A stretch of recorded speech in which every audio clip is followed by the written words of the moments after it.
Nobody is as pumped as Reggie Bush. Yes. Ladies and gentlemen, it has been decided that Reggie Bush will get his rightfully earned Heisman from 2005. We are pumped that this decision was made because it was made by a group of people who normally get shit wrong. And it's not that it was the NCAA, but it's the same style of human being who have been hard-nosed and stubborn and refuse to look at the reality and the logical situation in front of them and just say, this is an easy one. This guy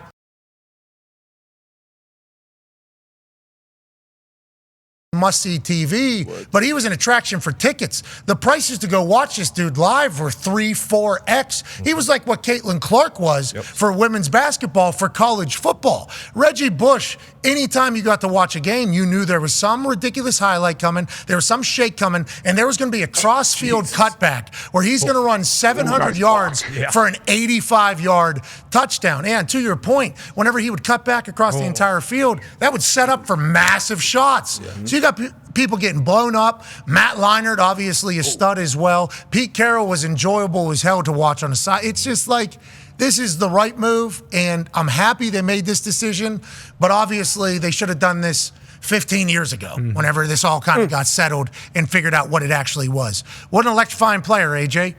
I mean, to be able to, like, I played against Reggie in the league, not in college, but I think I'm actually, I'm in the same draft class, same age as Reggie pretty much.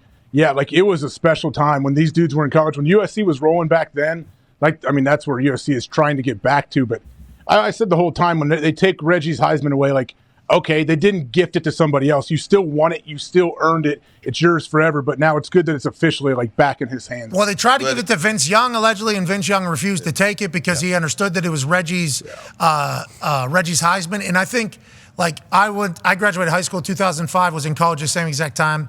Pat White, Steve Slayton were absolutely electrifying, and I want to see, but we all had respect, obviously, for what Reggie was doing. So much so that, like, you become a fan immediately of all the highlights you see of him. I'm punting to him in a Super Bowl. He's on the Saints. Yeah. Whoa. And I'm, like, literally shitting my pants. I'm like, I've seen this guy just shake the shit out of actual athletes. In the middle of the Super Bowl, most eyes in the history at the time. I got to send a ball down to this dude. His NFL career didn't work out to be everything that everybody had expected, but literally he would have had to play for 20 years in the NFL, score 100 touchdowns in every other season for it to live up to the hype that it was. And now he's the rightful owner of, his Heisman Trophy again. Joining us is the man that broke the news, ladies and gentlemen, the authority, Pete Thamel. Yeah. Pete, how you doing, pal? Oh, Pat, we missed you at our game day meetings today, but I'm doing great. Well, you scheduled it right in the middle of the show, so it feels like I was maybe bullied out of the game day meeting, but I'm sure. I do all the scheduling. Yeah. Are you okay? What's going on? It's a big time of year, Pete.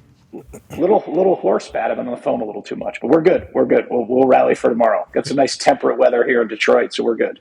The authority's been working the phone so much. Oh. You forget about, people that are building those Detroit signs. Yep. They're getting calluses on their hands. Oh. The people that, wear the gloves and the boots, maybe the boots get a little blistery on the feet. You get that whole thing. For Pete Thamel, we don't have any calluses. Never have, never will. Okay, we don't have any blisters, but you hear this throat. Yep. How much small talk can you do? Yeah, exactly. We're going to learn. We're going to learn. We appreciate you battling through, Pete. Let's talk about the news break here. So who was the ones that made this decision, and how many years have we been close to this decision coming in your eyes? And I assume everybody on earth feels the same way we do about this is the right decision. Thank God. Let's move on now. Yeah, the timeline's interesting, Pat, because 2021 was the first year of NIL, and Reggie released a statement in July of 21 that basically said, hey, I'm calling the Heisman. What I did is now legal. I should be able to get my Heisman back. And some of the Heisman's reasoning for this in 2010 was that the statistics in the games were invalidated, and therefore the Heisman was taken away. So I think momentum shifted 2 years ago. As you know, nothing happens quickly in college sports. I do think Johnny Manziel's public plea made a difference the other day. The Heisman is a age-old institution that's sensitive to criticism, and when one of their own came out that strongly, I think that mattered. Coley Harvey reported today that there was a bunch of Heisman members who were together. Tim Tebow was among them. There were a couple other familiar names there, and they got together and as part of this decision to bring Reggie back. So Reggie walked into a room today to about 15 Heisman members, and they all greeted him down in Florida at an event. So it's a pretty special moment for Reggie to get reintroduced into that club, and now we're all anxiously awaiting the Heisman House commercials where he does the Undertaker and rolls back in. Absolutely. So many good ideas, Pete. Keep pitching those publicly so that maybe those can come to fruition. I assume USC will also do something big for him as well?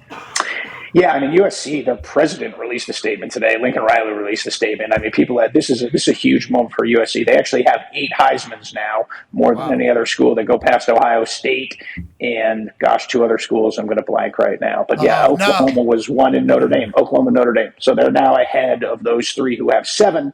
If you've ever been to Heritage Hall, it's really cool at USC. They have them all out very publicly. People can go in and see them. It's a huge point of pride at that school. It goes all the way back to OJ and Mike Garrett, and all the way up to Caleb Williams and Reggie Bush now. So it's a really kind of cool historical touchdown to sort of wrap around there. And they are. I believe Lincoln Riley called it a historic day for USC. So there's certainly a lot of pride emanating from there. He was banned from there for a decade now, and him coming back 3-4 years ago. NCAA banned him for a decade. And when he came back, it was a big deal. I mean, he is a transformative figure. In my 21 years doing this, I have never covered a player that's been more electric. He had 2,900, a little less than 2,900 yards for total yards his junior year. Think about that for a minute. 2,890 yards when you count kick returns, when you count from scrimmage. I think in his career from scrimmage, he averaged 8.5 yards a touch. I mean, he was silly. It's absolutely silly what he did on the football field at USC. Fun to watch. Go ahead, AJ. Pete, it sounds like sort of Johnny Football, when him coming out and saying, that Reggie needs his Heisman back and he's not going to attend or do whatever he's going to do, did that really give it the public push it needed? I know behind the scenes, I'm sure people were working, but who ultimately makes that decision to bring him back? So it's pretty unprecedented, right, what happened. So it's not like they have a committee that they're going to, that handles this. But what I think is the Heisman's very sensitive to bad publicity. Does he and even? Johnny Manziel got a lot of attention for what he said. And I think this mitigated future. We heard you say this earlier, Pete. We heard you say this about 4 minutes ago. Yeah, we heard this. This entire answer. Sorry. Yeah, no, it's not. This is, it's not your fault. This is not your fault. AJ, did you just want him to hammer home the fact that the Heisman Committee hates bad publicity? So no, I'm saying did the player or everyone that the old Heisman winners do they get to vote and bring him back, or does some committee or some Heisman trust do it? Yeah, so I think they consulted with a bunch of Heisman winners, but again, there's no precedent for this, so I don't think they have a subcommittee on reinstatement. You know what I mean? This has never happened before. Hopefully, it'll never happen again. Amen. But yeah. I love it, though. This is great for college football, I think, as a whole, and maybe for common sense decisions being made in the future by people that have positions of power in college sport. Pete, that'd be cool too. The NCAA could see this and be like, it is a new era. We don't have to suck all the time. That's cool. Right, Pete? Can't that happen maybe from this?